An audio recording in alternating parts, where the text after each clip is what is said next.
خیر یار صاحب، پچھلے پروگرام میں یا شاید اس سے پچھلے پروگرام میں نے آپ کو کہا تھا کہ ہمارا ایک بیک چینل چل رہا ہے، تو آپ اس سے پوچھیے جا کے معید یوسف کو آپ کو بریف کرنا چاہیے. آئی ہوپ کہ اب لاسٹ جو کشمیر کمیٹی کی میٹنگ ہوئی ہے آپ کے پاس اپ ڈیٹڈ پکچر ہوگی کہ ہم کشمیر میں کیا ڈسکس کر رہے ہیں، کیا آپشنز ہیں ٹیبل پر. بسم اللہ الرحمن الرحیم. سب سے پہلے آپ کا شکریہ. دیکھیے جی، سب سے امپورٹنٹ چیز تو یہ ہے کہ دشمن جو ہے، جو میری اور آپ کے اور اللہ کے محبوب کی بنیاد کا جو دشمن ہے، دین اسلام کا، وہ ہمیں ہمارے ایمان کو مسلسل تولتے رہتے ہیں. اور کلاسک اگزامپل قبلہ اول مسجد اقصیٰ کی ہم آپ کے اور ہمارے سامنے. اس سے پہلے لیبنان میں جو ہوا، رنگوینیا میں جو ہوا، کشمیر میں ماس ریپ، ماس گریپ، ڈیموگرافک ٹیررزم جس طرح ہو رہی ہے، انفارمیشن ٹیررزم ہو رہی ہے، پوری دنیا کو گمراہ کیا جا رہا ہے ہمارے عقائد کے خلاف، ہماری بنیاد کے خلاف، ناموس رسالت کے حوالے سے جو ہو رہا ہے. تو سوال یہ ہے، پہلے ہم اللہ اور اللہ کے محبوب کے ماننے والے ہیں، بعد میں ہم کچھ اور ہیں. نیشنلٹیز میں ڈیوائیڈ ہوتے ہیں اور پھر اپنی پارٹیز اور اپنی لیڈرشپ میں. تو میرے خیال میں اب وقت آ گیا ہے، اور یہی چیز ابھی ریسنٹ سعودی عربیہ کے وزٹ میں پرائم منسٹر نے OIC کے ساتھ ٹیک اپ کی، اور اس سے پہلے یورپین یونین کے سامنے GSP+ پر پتہ نہیں جو کچھ بھی ہوگا بعد میں، وہ تو رب جانتا ہے. لیکن جو ناموس رسالت، تو آئی بلیو امہ کو ایک ہونا بہت ضروری ہے. اور اس میں اسلامی نظریاتی کونسل، تمام ریلیجیس، آپ جیسے تمام سٹیک ہولڈرز کو ہمیں ایک ایک پازیٹیو میسیج دینا ہے. اگر ہم ڈیوائیڈڈ رہیں گے، کنفیوز رہیں گے، میں اور آپ اسی طرح کے پروگرامز کرتے رہیں گے اور مرثیے اور مزاحمتیں کر کے، اس سے کچھ نہیں ہوگا. تو آپ کا پوائنٹ آف ویو میں انڈورس کرتا ہوں، and we need to be one on this cause. تو شاید یار ہم کسی کے جا کے سر پہ بم پھوڑ کے اس مسئلے کا حل نہیں کر سکتے. آپ نے مسجد اقصیٰ والا واقعے کا تذکرہ کیا. مسلم دنیا کا حال یہ ہے کہ دوڑ لگی ہوئی ہے کہ اسرائیل کو تسلیم پہلے کس نے کرنا ہے، بلکہ پاکستان کی کافی عام ٹویسٹنگ ہو رہی تھی ٹرمپ کے آخری دنوں میں، کیونکہ ٹرمپ کی پش یہ تھی کہ جس نے اسرائیل کو تسلیم کر لیا تو ٹرمپ پکا ہو جائے گا اگلی صدارت کے لیے. UAE سے کروا لیا، باقیوں سے کروا لیا، اور ڈنڈا پاکستان کی طرف تھا. ہم نے تھوڑا سا جان دکھائی، بچ گئے ہیں، یا ٹائم بائی کر لیا، ہم بچ گئے ہیں. عربوں نے اس مسئلے کو مجھے لگتا ہے خود چھوڑ دیا، لیکن ایک پرنسپل پوزیشن رہنی چاہیے، نہیں تو عرب سارے مارے جائیں گے باری باری اسی چکر میں. دیکھیں، ایک تو لوح محفوظ پہ جو لکھا ہے، آپ جید علماء کرام سے انٹریکٹ کریں تو آپ کو لگے گا. ایک حدیث ہے جس کا مفہوم یہ ہے کہ مسلمانوں کی تعداد سمندر میں جتنی جاگ ہے ان جیسی ہوگی، لیکن وہ رسوائی کا سبب ہوں گے، اللہ معاف کرے.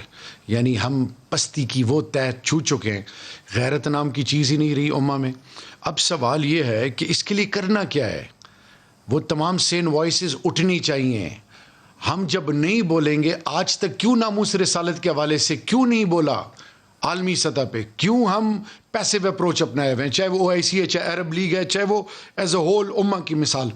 دیکھیں، جب آپ فورمز پہ نہیں جائیں گے، جب آپ اپنا کیس پلیڈ نہیں کریں گے، اپنی سٹوری ٹیلنگ نہیں کریں گے، اپنی مزریز، ماس گریوز، ماس ریپ، ہاف وڈوز، یہ جو کشمیر میں ہو رہا ہے، یہ جب آپ ان کو نہیں بتائیں گے، وہ لوگ جن کو پتہ ہی نہیں ہے، ہندوستان جھوٹ کو سچ بنا رہا ہے، ہم سچ کو صحیح ثابت نہیں کر پا رہے.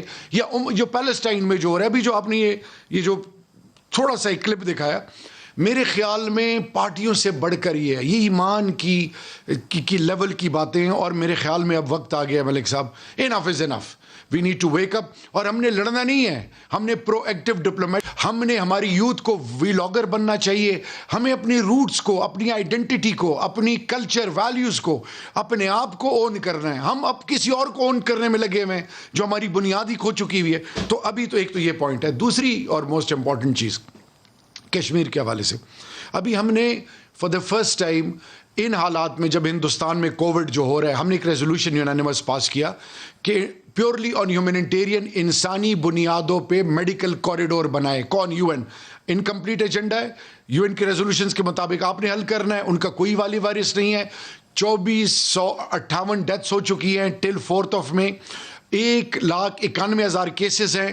ہندوستان میں آکسیجن وینٹیلیٹرز کی کمی ہے. کشمیر میں ایک وینٹیلیٹر 71,000 لوگوں کے لیے، ایک ڈاکٹر تقریباً 4,000 لوگوں کے لیے. تو یہ تمام جو چیزیں ہیں، کس نے پہلے کیوں نہیں کہا؟ اب جب ہم ان کو ریچ آؤٹ کر رہے ہیں، دیکھیں پوری امہ کو، پاکستان کو ایز اے اسٹیٹ کی اسٹیک ہولڈر ہم نے، اور اس میں سب سے خوش آئند بات یہ کہ اس میں راجہ پرویز اشرف صاحب، خرم دستگیر، وہ سارے لوگ اس کمیٹی. تو ایک کچھ چیزیں ایسی ہوتی ہیں جس میں آپ پولیٹیکل سے اپنی پارٹی نظریوں سے بالاتر ہوتے ہیں. اب جب جہاں تک مہذب قوم ہے, ملکوں کے مفادات ہیں اس ریجن میں, فلیش پوائنٹ ہے کشمیر, دنیا ڈری ہوئی ہے, سہمی ہوئی ہے کہ کہیں نیوکلیر وار نہ ہو جائے, نہیں سہمی تو ہم نے بھی ان کو, پرائم منسٹر نے بھی ان کو بتایا, سب بتا رہے ہیں. اب بیک ڈور ڈپلومیسی یا جو بھی, چاہے یو اے نے لیا, چاہے سعودی نے لیا, چاہے وہ کوئی بھی لے رہا ہے, کوئی امریکہ, یا وہ لیں, ضرور لیں, لیکن آپ والی بات پرنسپل سٹینڈ کیا ہے ہمارا, کہ جس کو قائد اعظم محمد علی جناح نے کیا کہا کہ جگلر وین پاکستان کی شہرگ ہے, یو این کے ریزولوشن اس سے 1 انچ آگے پیچھے نہیں ہونا, اور 35A370 جو ایبروگیٹ کیا ہے, اس نے شملہ ایگریمنٹ کو چیلنج کیا, اس نے ختم کر دیا.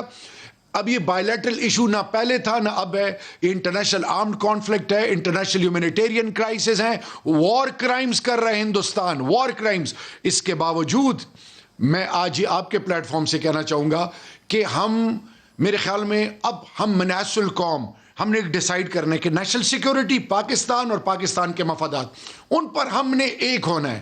پارلیمنٹ سے باہر جب ہم ڈیوائڈ ہوں گے, who will benefit? Enemies will benefit. Shimla agreement تو اصولی طور پر 5 اگست کو جس دن اس نے 370 ختم کیا, اس دن شملہ ایگریمنٹ آٹومیٹکلی 10 ختم میں ہو گیا. پھینک دیا انہوں نے, بالکل وہ ختم ہو گیا بائی لیٹرل اس کی حیثیت.